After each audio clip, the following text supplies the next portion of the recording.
Dans cette vidéo qui va traiter du stress, mais également du trauma, nous allons parler de la fenêtre de tolérance, qu'on appelle aussi la fenêtre de tolérance au stress. Alors, la fenêtre de tolérance, c'est un concept clé en psychologie, notamment dans le domaine de la régulation émotionnelle et du stress. Elle a été développée par le docteur Dan Siegel. Cette fenêtre de tolérance, en fait, ça représente l'espace neuropsychologique, c'est-à-dire cet état optimal dans lequel nous pouvons fonctionner et réagir aux stimuli de manière adaptative et équilibrée, c'est-à-dire traiter les informations émotionnelles et les événements stressants de manière efficace. Lorsque nous sommes dans cette fenêtre de tolérance, nous sommes capables de penser clairement, de faire des choix rationnels, de rester calme, même sous la pression, et d'intégrer l'événement stressant, de le transformer en un fait autobiographique, situé dans le temps et émotionnellement calme quand on y repense. Nous sommes naturellement équipés d'un mécanisme de régulation émotionnelle. Cependant, pour certaines personnes, il suffit parfois d'un facteur mineur de stress pour sortir de cet espace et se retrouver submergé par les émotions. Le niveau de tolérance au stress correspond à la largeur de cette fenêtre. Ainsi, la tolérance au stress, elle va se mesurer en fait par le montant de stress que nous pouvons supporter avant de craquer, c'est-à-dire de sortir de la fenêtre. Quand notre fenêtre est étroite, ça veut dire que notre capacité à répondre au stress, en fait, tout en restant dans sa zone de confort, elle est limitée. Donc, ça veut dire qu'on va être plus susceptible d'être souvent stressé. Inversement, si notre fenêtre de tolérance est large, ça veut dire qu'on est capable de répondre de manière adaptée et flexible à des événements stressants avec une moindre vulnérabilité émotionnelle. Ça veut dire qu'on est capable de faire face en s'appuyant sur nos ressources personnelles, en demandant de l'aide, par exemple, ou en considérant ces situations comme des occasions d'apprendre ou de se développer. La fenêtre de tolérance de chacun, elle peut se rétrécir ou s'élargir à tout moment. Par ailleurs, les personnes qui ont vécu un traumatisme ou une adversité chronique tôt dans leur vie sont plus souvent projetées hors de cette fenêtre. En effet, les expériences traumatisantes s'impriment sur le plan physiologique. Les sens seront en alerte, en état d'hypervigilance constant. Hors de cette fenêtre de tolérance, la recherche de stratégies d'adaptation est beaucoup plus difficile. Nous avons vu dans une vidéo précédente que le corps traite les menaces perçues par le biais du système nerveux autonome. Ops. Et que ce mécanisme qui vise notre survie est involontaire. Ce système nerveux autonome a deux branches, le système nerveux parasympathique et sympathique. Le système nerveux sympathique mobilise les ressources internes du corps pour agir en cas de menace. Le système nerveux parasympathique atténue les réponses du sympathique et maintient le corps dans un état de restauration et de repos. Dans la théorie polyvagale de Stephen Porges, il est dit que le nerf vague joue un rôle crucial dans la régulation des états physiologiques associés à la fenêtre de tolérance. Ainsi, une activité vagale équilibrée va favoriser un état de calme et de sécurité essentiel pour rester dans cette fameuse fenêtre de tolérance.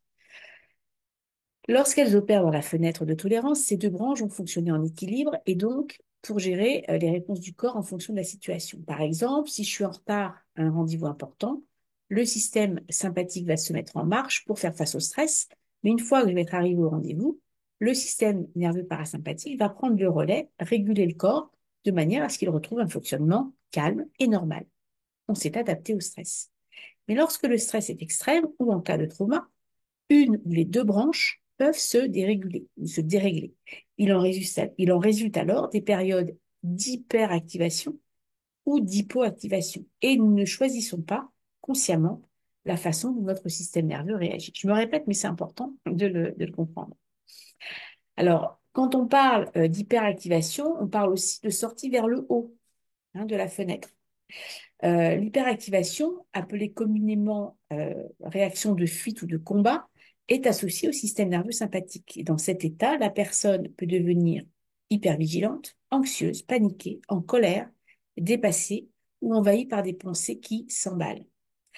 Ça peut être difficile pour elle de se détendre et donc de dormir, et elle peut également ressentir des douleurs chroniques ou des problèmes de digestion. En hypoactivation, on parlera de sortie vers le bas. On est sur une réponse de type plutôt inhibition, associée au système nerveux parasympathique. La personne ici va se fermer, se retirer, se sentir éventuellement engourdie, vide, épuisée, déprimée, voire coincée. Elle peut manquer d'énergie et de motivation. Elle peut également être désorientée, voire se dissocier. On en reparlera dans le trauma. On en a parlé, pardon, dans le trauma. Dans les deux cas, il va être difficile pour elle de réfléchir car la zone du cortex préfrontal a, comme ainsi dire, disjoncté. Or, le cortex préfrontal est essentiel puisque c'est un centre de contrôle qui rassemble nos émotions et nos réactions instinctuelles. Alors, comment revenir et élargir sa fenêtre de tolérance? Puisque tout l'enjeu, ça va être d'être capable d'y revenir quand on est en situation, en état de stress, et de façon plus générale, et je dirais à moyen et long terme, d'élargir notre fenêtre de tolérance pour justement pouvoir tolérer, digérer, intégrer les situations malheureusement qu'on ne manquera pas de vivre voilà, dans notre vie de tous les jours. Alors, première chose, que faire pour revenir dans l'état de stress? Donc ça se fait dans l'instant présent, hein, quand on est justement exposé à une situation potentiellement stressante. Alors, on sait aujourd'hui que l'ocytocine, hormone du bonheur, entraîne la chute du taux de cortisol, l'hormone du stress. D'où l'importance de s'entourer, de passer du temps avec ses proches, de recevoir des câlins. On pourra aussi, si on est confronté à une situation de stress, pour s'autoréguler, s'ébrouer, comme le font les animaux, pour décharger les tensions accumulées. Euh, on pourra pratiquer du sport, se connecter à la nature, méditer, faire des exercices de respiration.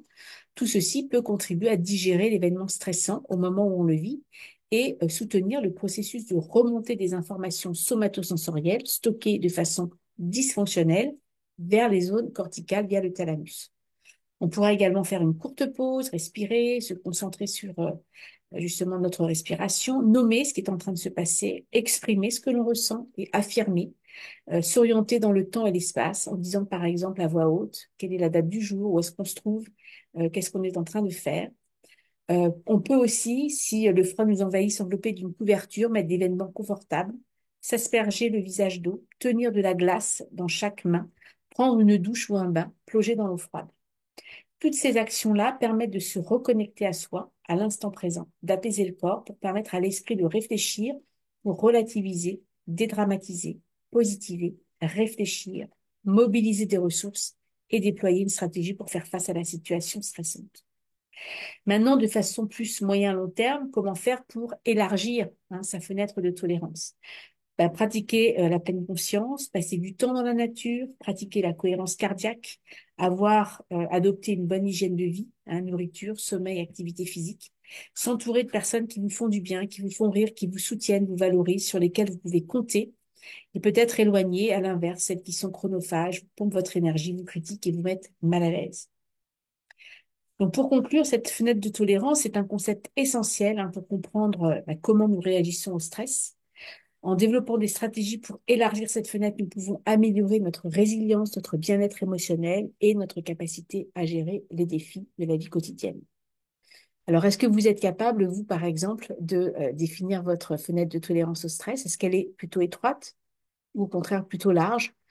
Euh, et quelles sont peut-être vos stratégies justement en situation de stress? Voilà quelques questions qui vont vous permettre de réfléchir et de peut-être travailler un peu sur la connaissance de soi. Alors, si vous avez envie de me suivre, vous pouvez continuer en tout cas, me suivre sur les réseaux sociaux, LinkedIn, Instagram et Facebook. Vous pouvez également aller voir d'autres vidéos sur YouTube.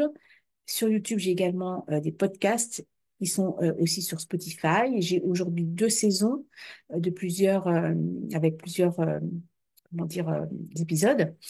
Une qui traite de la vulnérabilité et l'autre qui traite de l'estime de soi et des relations d'emprise.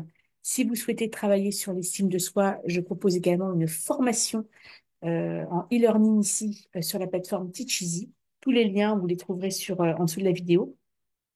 J'ai remis ici les différents livres que j'ai écrits, dont le dernier qui porte sur les émotions. Et vous avez également mes coordonnées si vous souhaitez prendre contact et faire un travail avec moi. Je vous remercie beaucoup pour votre attention. Si vous avez apprécié cette vidéo, n'hésitez pas à liker, à partager et évidemment à vous abonner sur ma chaîne si ça n'est déjà fait. Je vous souhaite une excellente journée à toutes et à tous. Au revoir.